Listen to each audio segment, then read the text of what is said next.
नमस्कार, स्वागत है आपका न्यूज थिंक में। मैं हूं रंजीता पठारे।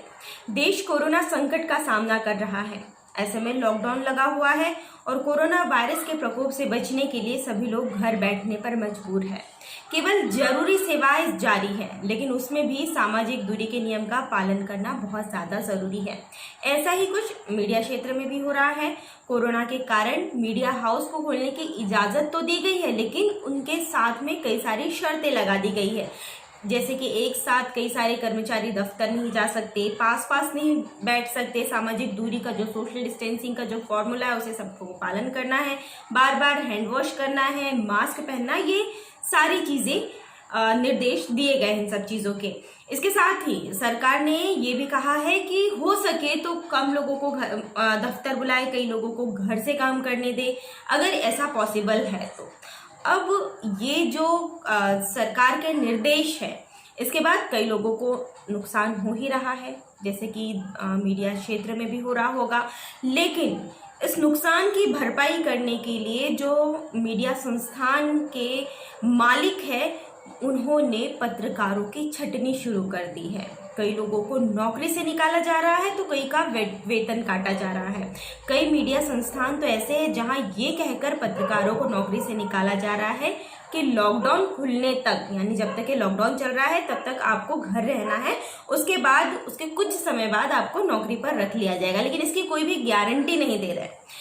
अब लेकिन ऐसे कम ही संस्थान हैं जो इस दौरान अपने कर्मचारियों को वेतन दे रहे हैं, यानी कि घर बैठे अगर वो काम करवा रहे हैं, कर्मचारियों की छटनी नहीं कर रहे हैं, उनका वेतन नहीं काट रहे हैं। ऐसे बहुत कम संस्थान हैं। ये मामला इतना ज्यादा तूल पकड़ चुका है कि अब ये सुप्रीम कोर्ट पहुंच गया। सुप्रीम कोर्ट ने सोमवार को केंद्र को नोटिस जारी कर पत्रकारों की छटनी के खिलाफ दायर याचिका दायर की है। जनहित याचिका पर प्रतिक्रिया मांगते हुए केंद्र से यह पूछा है कि लॉकडाउन में बिजनेस की चुनौती से निपटने की क्या योजना बनाई गई है। National alliance of journalist, Delhi union of journalist, Brahma Mumbai union of journalist की ओर से दायर याचिका, इन लोगों ने संयुक्त याचिका दायर की गई है, जिसमें कहा है कि पत्रकारों की छटनी एक अमानवीय और अवैध व्यवहार है। क्या इस वक्त कर्मचारियों की छटनी करना सही है? अब हम एक सिंपल पॉइंट ऑफ व्यू पर आते हैं। जैसे दिल्ली सरकार ने कहा है कि कोई भी मकान मालिक अपने किराएदारों को बाहर नहीं निकाल सकता है, किराएदारों से किराया नहीं मांग सकता अगर उनके पास नहीं है। तो क्या ये नियम कर्मचारियों पर लागू नहीं होता? क्या ये नियम उन कर्मचारियों पर या उन संस्थाओं पर लागू नहीं होता जिन्होंने लॉकडाउन के दौरान अपने कर्मचारियों को निकाल दिया है? या कई लोग तो बोल बैठे कि आप आधी सैलरी पर पूरा काम कीजिए। ऐसे कई मीडिया संस्थान हैं जो 50%, 30% कटौती कर रहे हैं और उसके बाद भी काम पूरा ले रहे हैं। एक दिन का जो ऑल्टरनेटिव दिया जा रहा था कि आप एक दिन काम करें, फिर एक दिन का रेस्ट ले, फिर एक दिन काम करें, और इसके बाद अगर कटौती कर रहे हैं तो इसमें कर्मचारियों को कोई समस्या नहीं थी। लेकिन जब कई मीडिया संस्थानों ने ये देखा कि 50% कर्मचारी जब आते हैं, यानी जब एक दिन में कम कर्मचारी आते हैं और काम उतना ही होता है जितना रोजाना होता है, तो उन्होंने फिर छटनी शुरू कर दी। अभी जब लोग घर से बाहर नहीं जा पा रहे हैं, ऐसे वक्त में तो सबकी सहायता करनी चाहिए, क्योंकि इस वक्त पैसे की जरूरत सभी को होगी। सोचिए उस व्यक्ति का क्या होगा जो घर से बाहर है और सिर्फ अपनी सैलरी पर डिपेंड है।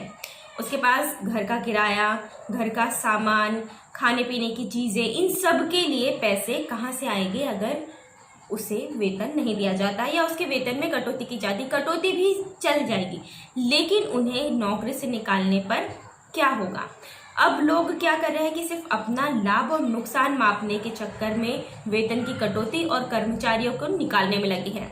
लेकिन इस समस्या को देखते हुए सुप्रीम कोर्ट अब सख्त फैसला लेने वाली है, क्योंकि ये जरूरी भी हो गया है। इतने सारे लोग जो घर बैठे हैं और जिनकी नौकरी छिन गई है, उनके लिए अब सुप्रीम कोर्ट में याचिका दायर की गई है और इस याचिका पर जल्द ही फैसला आने वाला है। इस रिपोर्ट में इतना ही था। ऐसे वीडियोस की जानकारी के लिए बने रहिए न्यूज थिंक के साथ। Thank you.